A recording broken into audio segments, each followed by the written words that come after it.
Pagkatapos na ang lupa.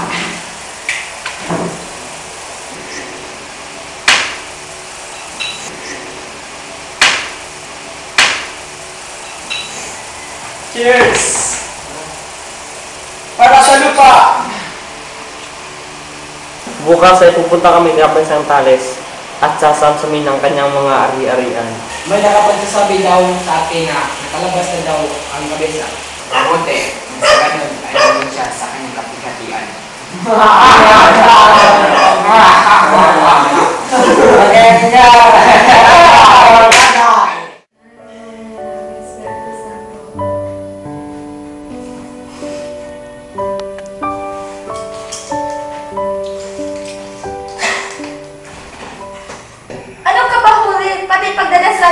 Alam?